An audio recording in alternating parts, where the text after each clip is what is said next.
10th standard മാത്സിലെ 12ാമത്തെ ചാപ്റ്ററായ solids എന്ന ചാപ്റ്ററിലെ volume of A pyramid എന്നുള്ള പാർട്ടാണ് എക്സ്പ്ലെയിൻ ചെയ്യുന്നത്. ഇവിടെ നമുക്ക് ഒരു സ്ക്വയർ പിരമിഡിന്റെ വോളിയം, അതായത് ഒരു സമചതുര സ്തൂപികയുടെ വ്യാപ്തം എങ്ങനെയാണ് കാണുക എന്നാണ് പഠിക്കാനുള്ളത്. അപ്പൊ എന്താണ് വോളിയം അല്ലെങ്കിൽ വ്യാപ്തം എന്ന് പറഞ്ഞാല്, ഇതേ നമുക്ക് ഇവിടെ ഒരു സ്ക്വയർ പിരമിഡ് കാണാം. നമ്മൾ സ്ക്വയർ പിരമിഡിനെ തിരിച്ചു വരച്ചതാണിത്. അതായത് ബേസ് മുകൾക്കും എപ്പെക്സ് താഴോട്ടും ആക്കി വരച്ചതാണിത്. ഈ സ്ക്വയർ പിരമിഡിന്റെ വ്യാപ്തം അല്ലെങ്കിൽ വോളിയം എന്ന് പറഞ്ഞാൽ എന്താണ്? ഇപ്പൊ നമ്മൾ ഇതിനകത്ത് വാട്ടർ ഫില്ല് ചെയ്യുകയാണെന്നുണ്ടെങ്കിൽ ഇതിൽ കൊള്ളുന്ന വാട്ടറിന്റെ അളവിനെയാണ് നമ്മൾ ഇതിന്റെ വോളിയം എന്ന് പറയുന്നത്. ഇവിടെ നമുക്കിത് ഒരു സ്ക്വയർ പിരമിഡും കാണാം, ഒരു സ്ക്വയർ പ്രിസും കാണാം. അതായത് ഒരു സമചതുര സ്തൂപികയും ഒരു സമചതുര സ്തംഭവും കാണാം. ഒരു സ്ക്വയർ പിരമിഡിന്റെ വോളിയം എന്ന് പറയുന്നത് ഈ സ്ക്വയർ പിരമിഡിന്റെ ബേസ് ഏരിയക്ക് ഈക്വൽ ബേസ് ഏരിയയും ഇതിന്റെ ഹൈറ്റിന് ഈക്വൽ ഹൈറ്റുമുള്ള ഒരു സ്ക്വയർ പ്രിസത്തിന്റെ ഏരിയയുടെ 1/3 ഭാഗമായിരിക്കും. ഇതേ നമുക്ക് ഈ സ്ക്വയർ പിരമിഡ് ഉണ്ടല്ലോ, ഇതിന്റെ ബേസ് എഡ്ജ് ഇത് എ ആണെന്നുണ്ടെങ്കിൽ ഇതിന്റെ ഏരിയ എന്തായിരിക്കും?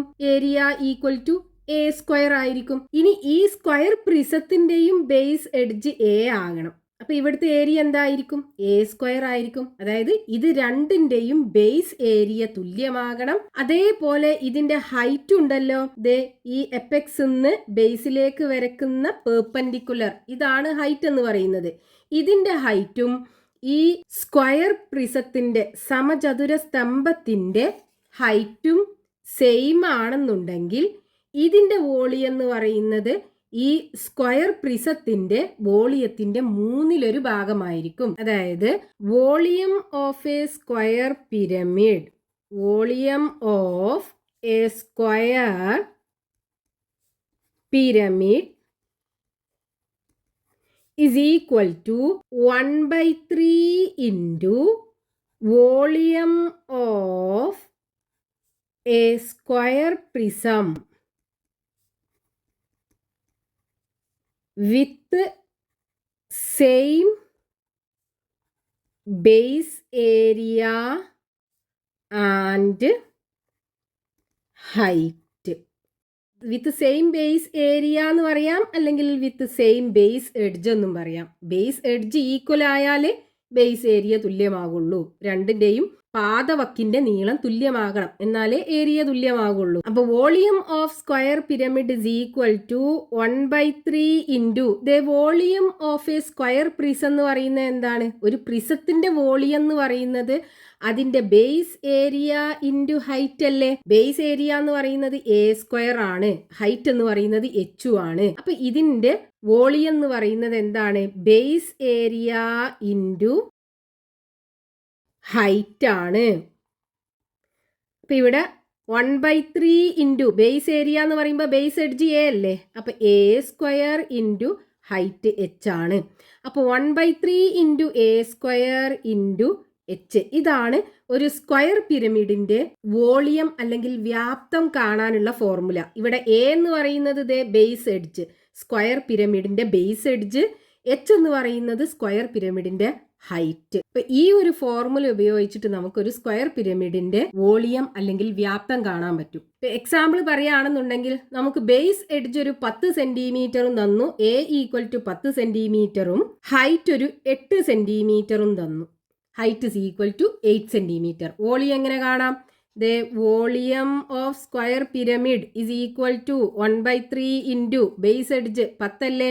അപ്പൊ 10ന്റെ സ്ക്വയർ ഇൻറ്റു ഹൈറ്റ് 8 അല്ലേ? അപ്പൊ ഇൻറ്റു 8 ഈക്വൽ ടു 10ന്റെ സ്ക്വയർ 100 വരും. 100 ഇൻറ്റു 8/3 ഇസ് ഈക്വൽ ടു 800/3. 800നെ 3 കൊണ്ട് ഹരിച്ചാൽ 800 ഡിവൈഡഡ് ബൈ 3. 8ൽ 3 2 പ്രാവശ്യം, 2 3 6. 8ന്ന് 2 പോയാൽ 2, 0 ഇറക്കി എഴുതുക. 20ൽ 3 6 പ്രാവശ്യം, 3 6 18. 20ന്ന് 18 പോയാൽ 2, 0 ഇറക്കി എഴുതുക. 20ൽ 3 വീണ്ടും 6 പ്രാവശ്യം പോകും. 3 6 18. 20ന്ന് 18 പോയി കഴിഞ്ഞാൽ ബാക്കി 2. അപ്പോൾ ഇവിടെ നമുക്ക് ആൻസർ കിട്ടിയത് 266. റിമൈൻഡർ 2, താഴെയുള്ള ഡിനോമിനേറ്റർ 3 ആണ്. അപ്പോൾ 266 2/3. ഇവിടെ നമുക്ക് സെന്റിമീറ്ററിലല്ലേ അളവൊക്കെ തന്നത്. അപ്പോൾ വോളിയം ആകുമ്പോൾ സെന്റിമീറ്റർ ക്യൂബ്, ക്യൂബിക് സെന്റിമീറ്റർ ആണ്. ഈ സ്ക്വയർ പിരമിഡിന്റെ, അതായത് ബേസ് എഡ്ജ് 10 സെന്റിമീറ്ററും ഹൈറ്റ് 8 സെന്റിമീറ്ററുമായിട്ടുള്ള ഈ സ്ക്വയർ പിരമിഡിന്റെ വോളിയം 266 2/3 സെന്റിമീറ്റർ ക്യൂബ് ആയിരിക്കും കിട്ടുക. അടുത്തൊരു എക്സാമ്പിൾ നോക്കൂ. A metal cube of edge 15 centimetre is melted and recast into A square pyramid of base edge 25 centimetre. What is its height? Edge length 15 centimetre ആയിട്ടുള്ള ഒരു cube സമചതുരക്കട്ട melted and recast എന്ന് പറഞ്ഞാൽ എന്താണ്? Melted and recast എന്ന് പറഞ്ഞാല് ഉരുക്കിയിട്ട് രൂപമാറ്റം വരുത്തുക. അപ്പൊ ഈ ക്യൂബിന്റെ എഡ്ജ് ലെങ്ത്, ഇതിന്റെ ഒരു എഡ്ജിന്റെ ലെങ്ത് 15 സെന്റിമീറ്റർ ആണ്. ക്യൂബ് ആകുമ്പോൾ അതിന്റെ എല്ലാ എഡ്ജ് ലെങ്ത്തും ഈക്വൽ ആകൂലേ? അപ്പൊ ഈ എല്ലാ എഡ്ജസും 15 സെന്റിമീറ്റർ വെച്ചായിരിക്കും ഉണ്ടാകുക. ഇനി നമ്മളോട് പറഞ്ഞത് ഈ ക്യൂബിനെ മെൽറ്റ് ചെയ്തു എന്നിട്ട് റീകാസ്റ്റ് ചെയ്തു, അതായത് ഉരുക്കിയിട്ട് രൂപമാറ്റം വരുത്തി ഒരു സ്ക്വയർ പിരമിഡ് അല്ലെങ്കിൽ സമചതുര സ്തൂപികയാക്കി മാറ്റി. ഈ സ്ക്വയർ പിരമിഡിന്റെ ബേസ് എഡ്ജ് തന്നിട്ടുണ്ട്.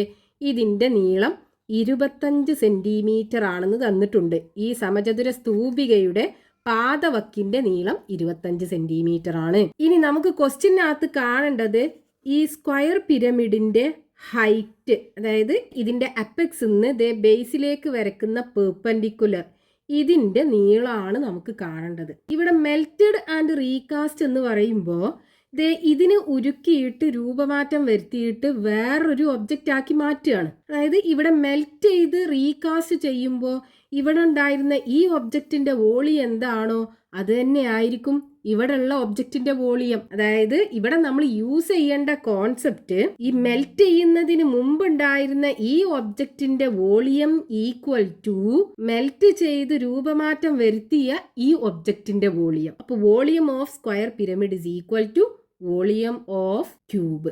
വോളിയം ഓഫ് സ്ക്വയർ പിരമിഡ്, സമചതുര സ്തൂപികയുടെ വ്യാപ്തം equal to volume of cube, സമചതുര കട്ടയുടെ വ്യാപ്തം. വോളിയം ഓഫ് സ്ക്വയർ പിരമിഡ് കാണാനുള്ള ഫോർമുല എന്താണ്?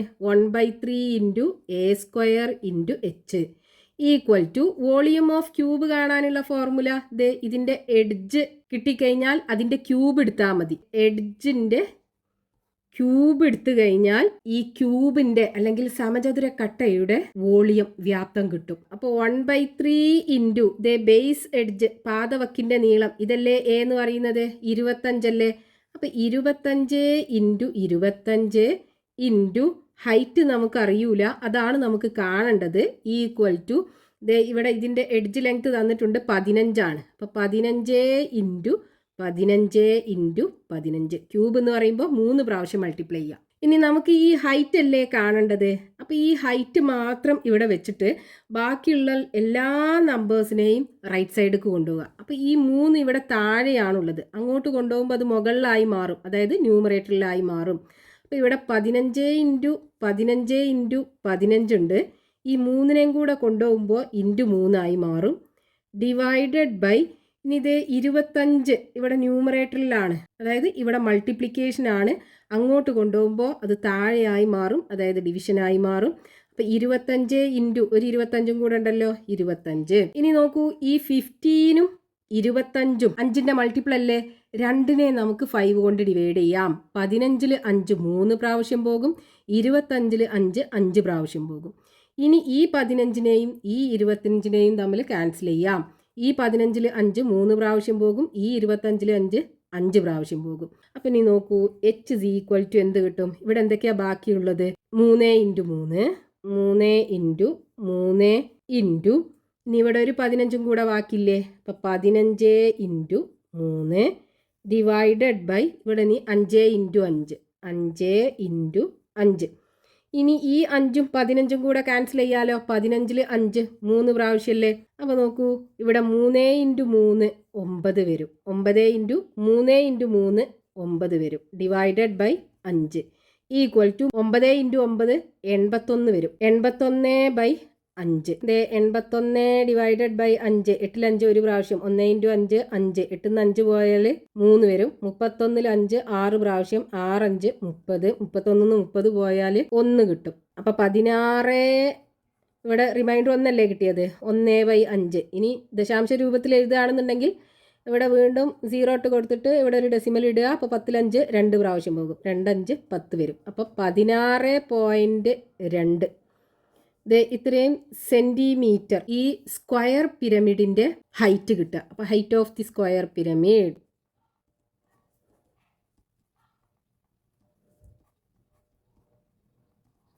is equal to 16.2 centimetre. അപ്പോൾ ഇവിടെ നമ്മൾ മെൽറ്റഡ് ആൻഡ് റീകാസ്റ്റ് എന്ന് പറയുമ്പോൾ യൂസ് ചെയ്യേണ്ട കോൺസെപ്റ്റ് എന്താണ്?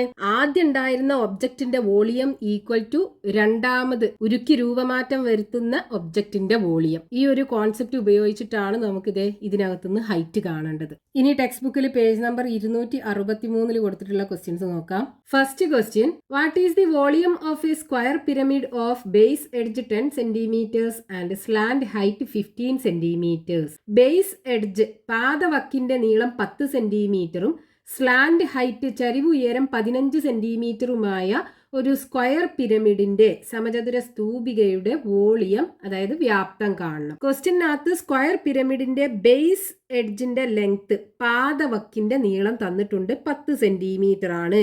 A is equal to 10 centimetre. Base edge പാദവക്കിന്റെ നീളം A is equal to 10 centimetre ആണ്. അതിന്റെ സ്ലാൻഡ് ഹൈറ്റ് അഥവാ ചരിവ് ഉയരം എന്ന് പറയുമ്പോൾ എപെക്സ് നിന്ന് ബേസ് എഡ്ജിലേക്ക് വരക്കുന്ന പെർപെൻഡിക്കുലർ. ഇതാണ് സ്ലാൻഡ് ഹൈറ്റ്. ഇത് L is equal to 15 centimetre ആണെന്ന് തന്നിട്ടുണ്ട്. സ്ലാൻഡ് ഹൈറ്റ് ചരിവ് ഉയരം L is equal to 15 centimetre. ഇനി നമുക്ക് ഈ സ്ക്വയർ പിരമിഡിന്റെ വോളിയം അല്ലെങ്കിൽ വ്യാപ്തമാണ് കാണേണ്ടത്. അപ്പോൾ വോളിയം കാണാനുള്ള ഫോർമുല എന്താണ്? Volume of square pyramid is equal to 1/3 into A square into H. ഇവിടെ A നമുക്ക് തന്നിട്ടുണ്ട് ബേസ് എഡ്ജിന്റെ ലെങ്ത്. H നമുക്ക് അറിയൂല. അപ്പൊ H ആദ്യം നമുക്ക് കാണണം. H എന്ന് പറയുമ്പോൾ എപെക്സ് നിന്ന് അതായത് ശീർഷത്തിന്ന് ബേസിലേക്ക് വരക്കുന്ന പെർപെൻഡിക്കുലർ അല്ലേ? ഇവിടെ നോക്കൂ, ഈ പെർപെൻഡിക്കുലറും ഈ ബേസ് എഡ്ജിന്റെ പകുതിയും ഈ ഹൈറ്റ് എച്ചും സ്ലാൻഡ് ഹൈറ്റും കൂടെ ഒരു റൈറ്റ് ആംഗിൾഡ് ട്രയാങ്കിൾ ഫോം ചെയ്യുന്നുണ്ട്. ഇതിനകത്ത് L നമുക്കറിയാം, A/2 അറിയാം. അപ്പൊ H കാണാലോ പൈതഗോറസ് തിയറം യൂസ് ചെയ്തിട്ട്. ഇവിടെ A/2 എന്ന് പറയുന്നത് എന്റെ പകുതി 5 സെന്റിമീറ്റർ. അപ്പൊ നോക്കൂ, ഈ ട്രയാങ്കിളിനകത്ത് പൈതഗോറസ് തിയറം കൊടുക്കുക. അപ്പൊ H is equal to എന്ത് വരും? സ്ക്വയർ റൂട്ട് ഓഫ്, ഇവിടെ ഇതാണ് ഹൈപ്പോട്ട്ന്യൂസ്, സ്ലാൻഡ് ഹൈറ്റ് ആണ് ഹൈപ്പോട്ട്ന്യൂസ്. അപ്പൊ L square minus A/2 the whole square. L square minus A/2 the whole square is equal to square root of L എന്ന് പറയുന്നത് 15. അപ്പോൾ 15ന്റെ square minus A/2 5. ഇപ്പോൾ 5 square is equal to square root of 15 square എന്ന് പറയുമ്പോൾ 225 minus 5 square 25. 225 നിന്ന് 25 പോയി കഴിഞ്ഞാൽ ബാക്കി 200 ഉണ്ടാകും. ഇനി നോക്കൂ, ഈ 200നെ നമുക്ക് സ്ക്വയർ റൂട്ട് ഓഫ് 100 ഇൻറ്റു 2 എന്ന് എഴുതി കൂടെ. റൂട്ട് 100 എന്ന് പറഞ്ഞാൽ എന്താ? അതായത് റൂട്ട് 100 ഇൻറ്റു റൂട്ട് 2 എന്ന് എഴുതാം. റൂട്ട് ഓഫ് 100 എന്ന് പറഞ്ഞാൽ 10 അല്ലേ? അപ്പോൾ 10√2 സെന്റിമീറ്റർ കിട്ടും. ഈ സ്ക്വയർ പിരമിഡിന്റെ height H is equal to അഥവാ ഉയരം 10√2 സെന്റിമീറ്റർ. ഇനി നമുക്ക് ഈ ഫോർമുലയ്ക്കകത്ത് കൊടുത്തു കഴിഞ്ഞാൽ ഈ സ്ക്വയർ പിരമിഡിന്റെ വോളിയം കിട്ടും. അപ്പോൾ 1/3 ഇൻറ്റു A സ്ക്വയർ എന്ന് പറയുമ്പോൾ 10ന്റെ സ്ക്വയർ. അപ്പോൾ 10 into 10 into height 10 into √2 equal to 10 into 10 100 വരും. 100 ഇൻറ്റു 10 1000 വരും. അപ്പോൾ 1000 ഇൻറ്റു √2 ഡിവൈഡഡ് ബൈ 3. ഇനി ഇവിടെ നമുക്ക് √2ന്റെ വാല്യൂ അറിയാലോ. √2ന്റെയും √3ന്റെയും വാല്യൂ നമുക്കറിയാം. നമുക്ക് വേണമെങ്കിൽ ഇതിൽ √2ന്റെ വാല്യൂ കൊടുക്കാം. √5 √7 അങ്ങനെയൊക്കെയുള്ള നമ്പേഴ്സ് ആണെന്നുണ്ടെങ്കിൽ അതിന്റെ നമുക്ക് അറിയൂല. അപ്പൊ √2ഉം √3ഉം ഒക്കെ ആകുമ്പോൾ നമുക്ക് അതിനകത്ത് സബ്സ്റ്റിറ്റ്യൂട്ട് ചെയ്യാം. അപ്പൊ നോക്കൂ, √2ന്റെ വാല്യൂ എന്താണ്? 1000 ഇൻറ്റു 1.414 അല്ലേ? അപ്പോൾ √2 പകരം 1.414 കൊടുക്കുക ഡിവൈഡഡ് ബൈ 3. ഇനി നോക്കൂ, ഇവിടെ ഡെസിമൽ കഴിഞ്ഞിട്ട് 3 ഡിജിറ്റ്സ് ഉണ്ട്. ഇതിനകത്താണെന്നുണ്ടെങ്കിൽ 3 സീറോ ഉണ്ട്. അപ്പോൾ ഈ 3 സീറോ ഉള്ള നമ്പർ കൊണ്ട് ഈ ഡെസിമൽ നമ്പറിനെ മൾട്ടിപ്ലൈ ചെയ്യുമ്പോൾ ഈ ഡെസിമൽ പോയി കിട്ടൂലേ? അപ്പോൾ 1414 വരും ഡിവൈഡഡ് ബൈ 3. ഇനി 1414നെ 3 കൊണ്ട് ഡിവൈഡ് ചെയ്യുക. 14 3 4 പ്രാവശ്യം പോകും. 3 × 4 12 വരിക. 14 12 പോയാൽ 2, 1 ഇറക്കി എഴുതുക. 21 3 7 പ്രാവശ്യം പോകും. 3 × 7 21 വരിക. 21 21 പോയാൽ 0, ബാക്കി 4 ഇറക്കി എഴുതുക. 4 3 1 പ്രാവശ്യം. 1 × 3 3 വരും. 4 3 പോയാൽ 1, ഇവിടെ പോയിന്റ് ഇടുക, 0 ഇട്ട് കൊടുക്കുക. 10 3 3 പ്രാവശ്യം. 3 × 3 9, ബാക്കി 1 വരിക. അതായത് 3 ഇങ്ങനെ റിപ്പീറ്റ് ചെയ്ത് പോകും. അപ്പോൾ ഇവിടെ നമുക്ക് 471.33 എന്ന് എഴുതാം. ഇത്രയും സെൻറ്റിമീറ്റർ ക്യൂബ്. ഇതാണ് നമുക്ക് ഈ സ്ക്വയർ പിരമിഡിൻ്റെ വോളിയം കിട്ടുക. അപ്പോൾ volume of the square pyramid is equal to 471.33 centimetre cube, അല്ലെങ്കിൽ 471.33 cubic centimetre. Next question, page number 263, question number 2. Two square pyramids have the same volume. The base edge of one is half that of the other. How many times the height of the second pyramid the height of the first? രണ്ട് square പിരമിഡ്സിന്റെ volume equal ആണ്. ഒരു square പിരമിഡിന്റെ base edge മറ്റേ square പിരമിഡിന്റെ base എഡ്ജിന്റെ പകുതിയാണ്. ഈ രണ്ടാമത്തെ square പിരമിഡിന്റെ ഹൈറ്റ് ഒന്നാമത്തെ സ്ക്വയർ പിരമിഡിന്റെ എത്ര ടൈംസ് ആണെന്ന് നമുക്ക് കാണണം. നമുക്ക് ക്വസ്റ്റ്യനകത്ത് തന്നിട്ടുള്ളത് രണ്ട് സ്ക്വയർ പിരമിഡ്സ് ഉണ്ട്. ഒരു സ്ക്വയർ പിരമിഡിന്റെ ബേസ് എഡ്ജ് മറ്റേ സ്ക്വയർ പിരമിഡിന്റെ ബേസ് എഡ്ജിന്റെ പകുതിയാണ്. അപ്പൊ നമ്മൾ ഒന്നാമത്തെ സ്ക്വയർ പിരമിഡിന്റെ ബേസ് എഡ്ജ് എ ആക്കി എടുക്കുകയാണെന്നുണ്ടെങ്കിൽ രണ്ടാമത്തെ സ്ക്വയർ പിരമിഡിന്റെ ബേസ് എഡ്ജ് എന്തായിരിക്കും? a/2 ആയിരിക്കും. അതായത് ബേസ് എഡ്ജ് ഓഫ്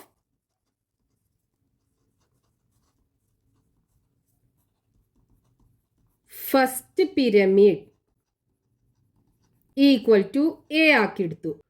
അപ്പോൾ base edge of second pyramid is equal to a/2 ആകും. ഇനി നമുക്ക് ക്വസ്റ്റ്യനകത്ത് ഈ സ്ക്വയർ പിരമിഡിന്റെ ഹൈറ്റിന്റെ എത്ര ടൈംസ് ആണ് ഈ രണ്ടാമത്തെ സ്ക്വയർ പിരമിഡിന്റെ ഹൈറ്റ് എന്നാണ് കാണേണ്ടത്. ഇവിടെ വോളിയം തുല്യമാണെന്ന് തന്നിട്ടുണ്ട്. രണ്ട് സ്ക്വയർ പിരമിഡിന്റെയും വ്യാപ്തങ്ങൾ തുല്യമാണ്. പിന്നെ നമുക്ക് ഇതേപോലെ ഹൈറ്റും എഴുതാം. അതായത് height of first pyramid equal to h1 ആക്കി എടുക്കാം. ഇനി height of second pyramid is equal to h2 ആക്കി എടുക്കാം. ഇനി നമുക്ക് രണ്ട് സ്ക്വയർ പിരമിഡ്സിന്റെയും വോളിയം സെയിം ആണെന്ന് തന്നിട്ടുണ്ട്. അതായത് volume of second pyramid is equal to volume of first pyramid. Volume of second pyramid എന്ന് പറയുമ്പോൾ ഫോർമുല എന്താണ്? 1/3 ഇൻറ്റു ബേസ് എഡ്ജിന്റെ സ്ക്വയർ ഇൻറ്റു ഹൈറ്റ് ആണ്. ഇവിടെ രണ്ടാമത്തേതിന്റെ ബേസ് എഡ്ജ് എന്താണ്? a/2 അല്ലേ? അപ്പൊ a/2 the whole square into രണ്ടാമത്തെ സ്ക്വയർ പിരമിഡിന്റെ ഹൈറ്റ് നമ്മൾ h2 ആക്കിയാണ് എടുത്തത്.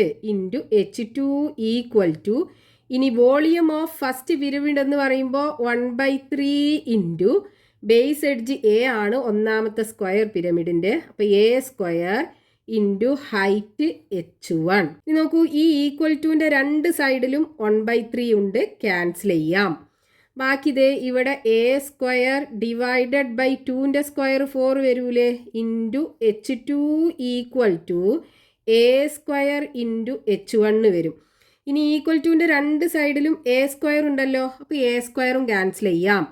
ഇനി ഇവിടെ ഈ H2 മാത്രം വെച്ചിട്ട് ഈ 4നെ അപ്പുറത്ത് കൊണ്ടുപോകുക. അപ്പൊ 4 × H1 ആകൂലേ? അതായത് രണ്ടാമത്തെ സ്ക്വയർ പിരമിഡിന്റെ ഹൈറ്റ് ഈസ് ഈക്വൽ ടു 4 × ഒന്നാമത്തെ സ്ക്വയർ പിരമിഡിന്റെ ഹൈറ്റ്. രണ്ടാമത്തെ സ്ക്വയർ പിരമിഡിന്റെ ഹൈറ്റ് ഒന്നാമത്തെ സ്ക്വയർ പിരമിഡിന്റെ 4 ടൈംസ് ആണ്, അല്ലെങ്കിൽ 4 മടങ്ങാണ്. Height of the second pyramid is 4 times the height of first pyramid. ഒന്നാമത്തെ സമചതുര സ്തൂപികയുടെ ഉയരത്തിന്റെ 4 മടങ്ങാണ് രണ്ടാമത്തെ സമചതുര സ്തൂപികയുടെ ഉയരം. Next question, page number 263, question number 3. The base edges of 2 square pyramids are in the ratio 1:2 and their heights in the ratio 1:3. The volume of the first is 180 cubic centimeters. What is the volume of the second? രണ്ട് square പിരമിഡ്സിന്റെ base എഡ്ജുകളുടെ, അതായത് പാദവക്കുകളുടെ ratio അംശബന്ധം നമുക്ക് തന്നിട്ടുണ്ട്. 1:2 ആണ്. അതേപോലെ ആ രണ്ട് square പിരമിഡിന്റെയും ഉയരങ്ങൾ തമ്മിലുള്ള അംശബന്ധം, അതായത് ഹൈറ്റ്സ് തമ്മിലുള്ള റേഷ്യോ 1:3 ആണ്. അതിൽ ഒന്നാമത്തെ സ്ക്വയർ പിരമിഡിന്റെ വോളിയം തന്നിട്ടുണ്ട് 180 ക്യൂബിക് സെന്റിമീറ്റേഴ്സ് ആണ്. രണ്ടാമത്തെ സ്ക്വയർ പിരമിഡിന്റെ വോളിയം നമുക്ക് കാണണം. അപ്പൊ നമുക്ക് ഇവിടെ ക്വസ്റ്റ്യനകത്ത് 2 പിരമിഡ്സ് ഉണ്ട്, pyramid 1 and pyramid 2. Pyramid 1 and pyramid 2, ഇങ്ങനെ 2 പിരമിഡ്സ് ഉണ്ട്. നമുക്ക് എന്ത് ചെയ്യാം, ഇതിൽ ഒന്നാമത്തെ പിരമിഡിന്റെ ബേസ് എഡ്ജ് A1 ആക്കിയെടുക്കാം.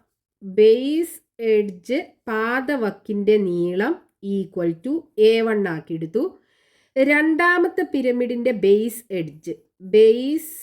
എഡ്ജ് പാദവക്കിന്റെ നീളം A2 ആക്കിയെടുത്തു. ഇനി ഒന്നാമത്തെ സ്ക്വയർ പിരമിഡിന്റെ ഹൈറ്റ് നമുക്ക് H1 ആക്കിയെടുക്കാം. അതായത് ഉയരം ഇസ് ഈക്വൽ ടു H1 ആക്കിയെടുത്തു. രണ്ടാമത്തെ സ്ക്വയർ പിരമിഡിന്റെ ഹൈറ്റ്, അതായത് ഉയരം ഇസ് ഈക്വൽ ടു H2 ആക്കിയെടുത്തു. അതേപോലെ വോളിയം, വ്യാപ്തം V1 ആക്കിയെടുത്തു. ഇവിടുത്തെ volume is equal to V2 ആക്കിയെടുത്തു. ഇനി നമുക്ക് ക്വസ്റ്റ്യനകത്ത് തന്നിട്ടുണ്ട് ഇത് രണ്ടിന്റെയും റേഷ്യോ, അതായത് രണ്ട് സ്ക്വയർ പിരമിഡ്സിന്റെയും ബേസ് എഡ്ജുകളുടെ അംശബന്ധം തന്നിട്ടുണ്ട്. അതായത് A1:A2 ഈക്വൽ ടു 1:2 ആണെന്ന് തന്നിട്ടുണ്ട്. അതേപോലെ H1:H2 ഇസ് ഈക്വൽ ടു 1:3 ആണെന്നും തന്നിട്ടുണ്ട്. ഇനി നോക്കൂ, ഇവിടുന്ന് നമുക്ക് A2 ഈക്വൽ ടു എന്ന് പറഞ്ഞ് എഴുതാലോ. അതായത് ഇതിനെ നമുക്ക് ഫ്രാക്ഷണൽ രൂപത്തിലേക്ക്, ഭിന്നസംഖ്യാ രൂപത്തിലേക്ക് മാറ്റുകയാണെന്നുണ്ടെങ്കിൽ A1/A2 ഈക്വൽ ടു 1/2 വരൂലേ. ഇനി ക്രോസ് മൾട്ടിപ്ലൈ ചെയ്യുക, അപ്പൊ 2 × A1 വരും, A2 × 1 വരും. അതായത് A2 is equal to 2 × A1 വരും. ഈ 2നെ ഇവിടെ കൊണ്ടുവന്നിട്ട് മൾട്ടിപ്ലൈ ചെയ്യുക, ഈ A2നെ ഇവിടെ കൊണ്ടുപോയിട്ട് മൾട്ടിപ്ലൈ ചെയ്യുക. അപ്പൊ A2 is equal to 2 × A1. ഇനി ഇതേപോലെ നമുക്കിത് ഈ അംശബന്ധത്തിനെ എഴുതാലോ. അതായത് H1/H2 ഇസ് ഈക്വൽ ടു 1/3 എന്ന് എഴുതാം. ഇനി ക്രോസ് മൾട്ടിപ്ലൈ ചെയ്യുക, ഈ 3നെ എവിടെ കൊണ്ടുവന്നിട്ട് മൾട്ടിപ്ലൈ ചെയ്യുക, ഈ H2നെ അവിടെ കൊണ്ടുപോയിട്ട് മൾട്ടിപ്ലൈ ചെയ്യുക. അപ്പൊ എന്ത് വരും, 3 × H1 is equal to H2 വരും. അതായത് H2 is equal to 3 × H1 എന്ന് കിട്ടും. ഇനി നമുക്ക് ക്വസ്റ്റ്യനകത്ത് ഒന്നാമത്തെ സ്ക്വയർ പിരമിഡിന്റെ വോളിയം തന്നിട്ടില്ലേ. V1 is equal to, formula എന്തായിരിക്കും, 1/3 × A1 square × H1 is equal to 180 centimetre cube ആണെന്ന് നമുക്ക് ക്വസ്റ്റ്യനകത്ത് തന്നിട്ടുണ്ട്. ഇനി നമുക്ക് കാണേണ്ടത് രണ്ടാമത്തെ സ്ക്വയർ പിരമിഡിന്റെ വോളിയം, ഇതാണ് കാണേണ്ടത്, V2 ആണ് കാണേണ്ടത്. അപ്പൊ നോക്കൂ, V2 ഇസ് ഈക്വൽ ടു എന്ത് വരും, 1/3 × A2 square, A2 square × H2 ആകൂലേ. ഇവിടെ 1/3 × A2 ഈക്വൽ ടു 2A1 ആണല്ലോ. അപ്പൊ നമുക്ക് A2ന് പകരം 2A1 കൊടുക്കാം. അപ്പൊ 2A1 ഹോൾ സ്ക്വയർ × H2ന് പകരം 3H1 കൊടുക്കാം. അപ്പൊ 3 × H1. ഇനി ഇതിനെ നമുക്ക് ഒന്ന് റീഅറേഞ്ച് ചെയ്തിട്ട് ഇതേ രൂപത്തിൽ എഴുതണം. 1/3 ഇൻറ്റു A1² ഇൻറ്റു H1 എന്നിട്ട് ആ സ്ഥാനത്ത് 180 കൊടുക്കുക. അതായത് 1/3 ഇൻറ്റു ഇത് രണ്ടിന്റെ സ്ക്വയർ 4 വരും. 4 ഇൻറ്റു A1² ഇൻറ്റു 3H1 കിട്ടും. ഇനി നമുക്ക് ഇതേ രൂപത്തിൽ എഴുതാം. അപ്പൊ എങ്ങനെ വരും? V2 ഇസ് ഈക്വൽ ടു 1/3 ആദ്യം എഴുതുക ഇൻറ്റു A1² എഴുതുക. A1² ഇൻറ്റു H1 എഴുതുക. ഇൻറ്റു H1 ഇൻറ്റു ഇപ്പം ഇതേ രൂപത്തിലായല്ലോ. ഇനി ബാക്കി ഇവിടെ എന്തുണ്ട്? ഒരു 4 ഉണ്ട് 3 ഉണ്ട്. അപ്പോൾ 4 into 3 equal to 1/3 into A1² into H1 എന്ന് പറയുന്നത് എന്താണ്? ഒന്നാമത്തെ സ്ക്വയർ പിരമിഡിന്റെ വോളിയം. അത് 180 സെന്റിമീറ്റർ ക്യൂബ് ആണെന്ന് നമുക്ക് തന്നിട്ടുണ്ട്. അപ്പോൾ ഇവിടെ ഇതിന്റെ സ്ഥാനത്ത് 180 കൊടുക്കുക. ഇൻറ്റു 3 ഇൻറ്റു 4 12 വരും. ഇനി ഇത് രണ്ടും കൂടെ മൾട്ടിപ്ലൈ ചെയ്യുക. അപ്പോൾ 18 ഇൻറ്റു 12 2 8 16 6 ബാക്കി 1 ഒരു 2 2 2 1 3 ഒരു 8 8 ഒരു 1 1 6 11 1 ബാക്കി 1 ഉണ്ടാകും 216. അപ്പോൾ 216 ഇവിടെ ഒരു 0 ബാക്കി ഉണ്ടല്ലോ, അതും കൂടെ ഇട്ട് കൊടുക്കുക. സെന്റിമീറ്റർ ക്യൂബ് കിട്ടും നമുക്കിത് രണ്ടാമത്തെ സ്ക്വയർ പിരമിഡിന്റെ volume. Volume of second square pyramid is equal to 2160 centimetre cube. രണ്ടാമത്തെ സമചതുര സ്തൂപികയുടെ വ്യാപ്തം ഈക്വൽ ടു 2160 ക്യൂബിക് സെന്റിമീറ്റർ.